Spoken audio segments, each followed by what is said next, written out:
ingin membuat video wawancara mengenai kereta uap yang berada di Sukos. Selamat menyaksikan. Wake up in the morning, everything's alright. At the end of the story, you're holding me tight. I don't need to worry, am I out of and oh, it's hard to see you, but I wish you were right here. Oh, it's hard to leave you when I get you everywhere. All this time I'm thinking I'm strong enough to sink it. Oh no, I don't need you, but I miss you. I'm here. Halo, kenalkan nama saya M. Farid Raja PH. Saya dari salah satu kelompok 2. Sini saya akan mewawancarai salah satu penjaga dari Sukos ini. Langsung saja, Kak. Sehat. Sehat. Sini ya Kak, sebagai apa nih Kak?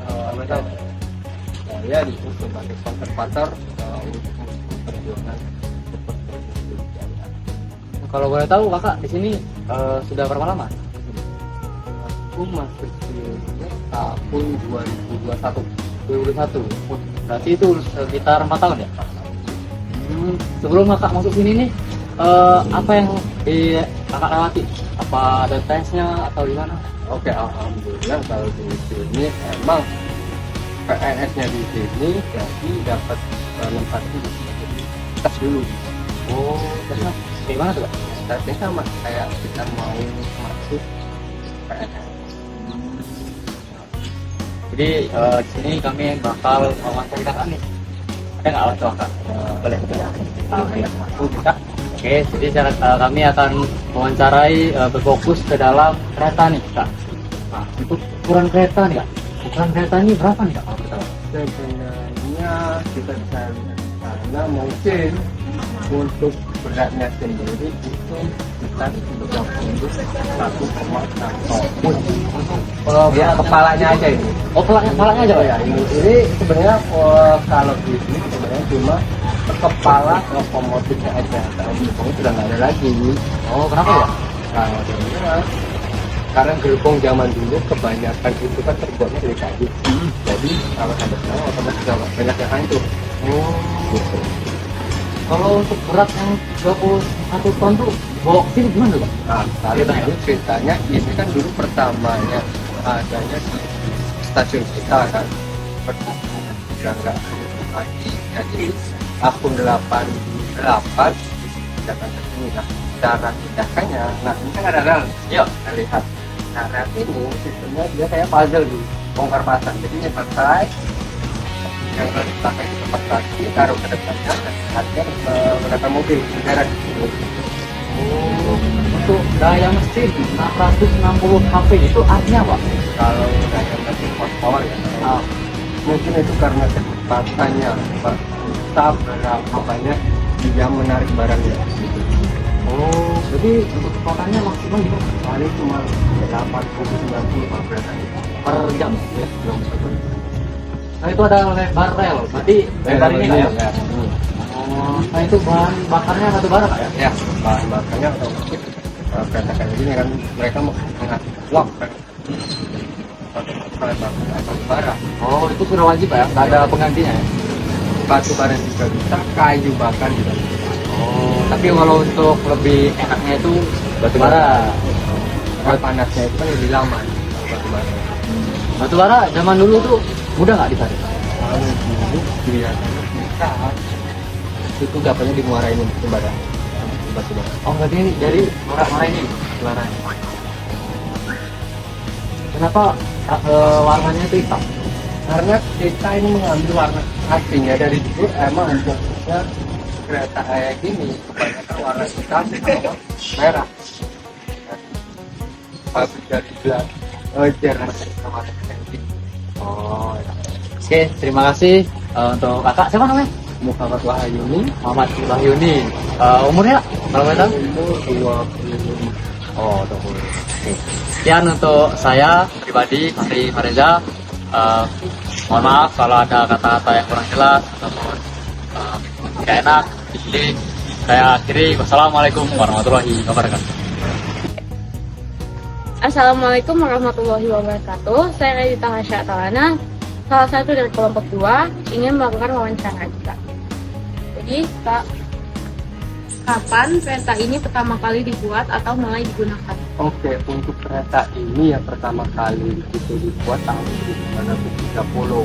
Nah, untuk digunakannya itu khususnya di Kota Lubuk Linggau ini tahun 1934 pada masa penjajahan kolonial Belanda itu.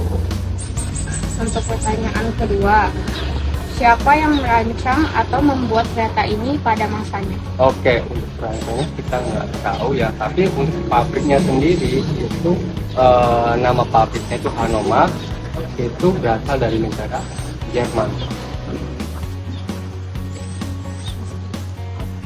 Sekian, terima kasih dan saya. Dadah. Assalamualaikum warahmatullahi wabarakatuh. Saya Cika Widian, salah satu dari anggota kelompok 2.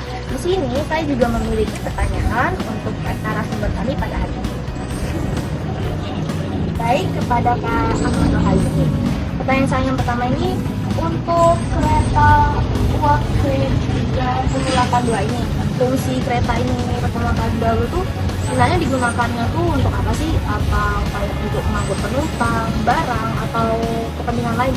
Oke, kalau untuk awal fungsinya sendiri ya, ini kan dibawa oleh para penjajah Belanda waktu di Lubuk Linggau.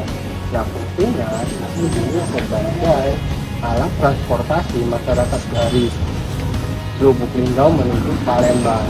Selain itu, lokomotif ini juga difungsikan untuk membawa hasil pertanian yang ada di Kota Lubuk Linggau. Contohnya, kan dulu itu Lubuk Linggau terkenal dengan penghasil karet dan sawit. Itu dibawanya ke Palembang. Tadi nih Kak, apa sih alasan keretanya bisa dari koleksi? Oke, alasannya ya mengapa kereta ini bisa dijadikan oleh salah satu koleksi di museum kita, karena kereta ini juga berjasa nih dalam mempertahankan kemerdekaan kita. Kita kan merdeka tahun 1945 tuh, tapi kan Belanda nggak mau melepas Indonesia karena apa? Karena dulu Indonesia sangat terkenal akan hasil alamnya.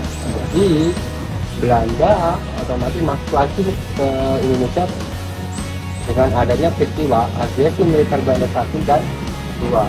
Nah, waktu itu tentara kita nih yang namanya Sukos, kalau dulu namanya Sukos nih yang ada di wilayah Sumatera Selatan, sekarang sudah jadi TNI.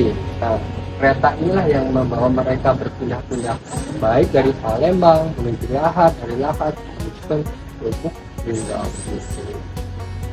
Jadi intinya kereta ini tuh dijadiin kayak alat transportasi pada masa perang gitu ya.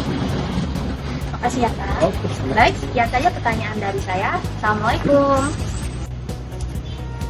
Hai, saya Mutiara Namyonsa. Saya juga ingin melakukan beberapa pertanyaan. Jadi Kak, bagaimana proses perawatan kereta bersejarah ini agar tetap terjaga kayak masih bagus lah? Oke, untuk perawatannya ya sendiri sebenarnya agak susah juga ya. Mengapa demikian? Karena kan ini taruhnya di luar, otomatis kena panas. Jadi perawatan minimal itu dilakukan sebanyak 1 bulan sekali. Dengan cara apa? Dioles namanya wet oil. Fungsinya apa? Dari lokomotif itu dari karat, jadi dia nggak cepat hancur. Ini depannya enggak Kak? Ini untuk pengecetan ulangnya itu terjadi pada tahun 2019. Ini kan dulu warnanya nggak kayak gini, warnanya udah harga lagi karena untuk memberikan bentuk aslinya kayak ini, bentuknya warnanya kayak apa, makanya kita ulang kayak aslinya. Apakah seluruh bagian kereta ini masih asli Pak? Atau sudah ada yang modif, diubah?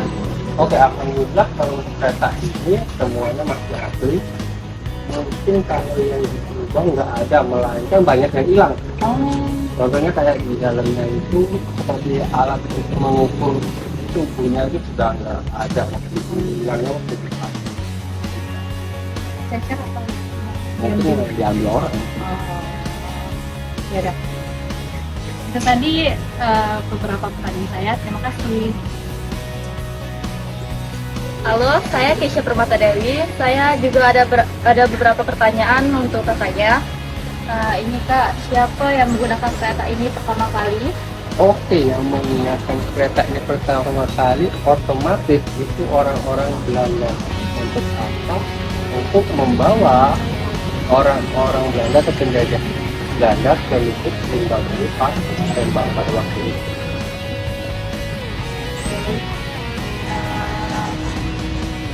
Yang kedua, menurut pihak museum, mengapa generasi muda perlu mengetahui sejarah kereta ini? Oke, mengapa generasi muda perlu tahu atau sejarah tentang lokomotif ini? Karena kedua lokomotif ini bisa berperan penting dalam apa? Dalam mempertahankan kemerdekaan kita. Selain itu, lokomotif ini juga fungsinya dulu setelah kita merdeka itu masih dipakai sebagai alat transportasi masyarakat kita. Itu tepatnya selesai itu sebenarnya tahun 1945 sampai 1980. Jadi lama juga dipakai oleh masyarakat kita untuk alat transportasi, baik dari sana menuju Jogja, baik menuju Palembang. Tapi setelah merdeka itu dikhususkan untuk kereta penumpang. Gitu. Saya Akhili. Wassalamualaikum warahmatullahi wabarakatuh. Saya Muhammad Al-Ghifari Abdillah. Di sini saya akan mewawancarai salah satu narasumber kita, yaitu Kakak Wahayuni. Hai Kak, di sini saya ingin bertanya Kak, mengapa mesin-mesin pada kereta ini tidak diaktifkan lagi? Oke, mengapa alasan utamanya? Karena apa pabrik yang membuat lokomotif ini sudah tutup. Jadi otomatis untuk menghidupkan lagi kereta ini itu memakan biaya sangat besar. Apabila mau dipaksakan, biaya operasionalnya juga lebih besar, perawatan yang diperlukan. Itu alasan mengapa lokomotif ini bukan lagi. Tapi ini kita di Indonesia ada beberapa yang lokomotif ini masih hidup, kayak di Jawa itu masih ada beberapa, tapi itu bukan untuk penumpang ya, tapi itu caranya untuk pariwisata. Sama seperti kereta Iya. ini. Apa ada kemungkinan kalau kereta ini benar-benar diperbaiki, mesinnya bisa hidup kembali? Akhirnya sih kita ya, mengapa? Karena ini salah satu benda cacat, benda yang bernilai atau barang cacat karena ini sudah dilindungi undang-undang, karena umurnya juga udah hampir 100 tahun. Jadi takutnya kalau dia jalan, takutnya malah nambah rusak. Lalu bagaimana sih keadaan kereta pertama kali dibawa ke sini dan dengan cara apa dibawa ke sini? Oke, untuk kereta pertama kali datang dan ini sebenarnya catnya kalau dulu bukan ini. Kalau dari stasiun yang warnanya saya tak lupa lagi warna apa. Nah, untuk alat-alat yang di dalam tempat mesinnya ini juga sudah banyak yang hilang sih, karena sudah banyak diambil orang gitu. Dan untuk pembedanya ya sama lain, sistemnya dia ditarik pembedanya ranya bongkar pasang dan jadi ini pada bantahan saya loh. Jadi kan jadi ada kayak gini lagi dua buah kan di belakangnya. Kalau itu sudah hingga sampai sini yang di belakang itu lepas, tarik Nanti ada sistem bongkar pasang. Mungkin sekitar saja pertanyaan dari kami. Dari saya akhiri. Wassalamualaikum warahmatullahi wabarakatuh. Saya Rashid Eva, saya memiliki beberapa pertanyaan untuk kakaknya. jadi kan Bagaimana kondisi kereta ini saat masih digunakan sekarang? oke, kalau masih beroperasi ini kayaknya cukup bagus ya, karena apa? Karena ini bahkan selain membawa penumpang, membawa hasil pertanian, masih semua bagian semua. Ini untuk perjalanan kabupaten masih bisa berjalan. Kalau sekarang kita bisa lihat sendiri karena alat-alatnya sudah banyak yang rusak, itu Jadi kereta itu tidak akan beroperasi lagi.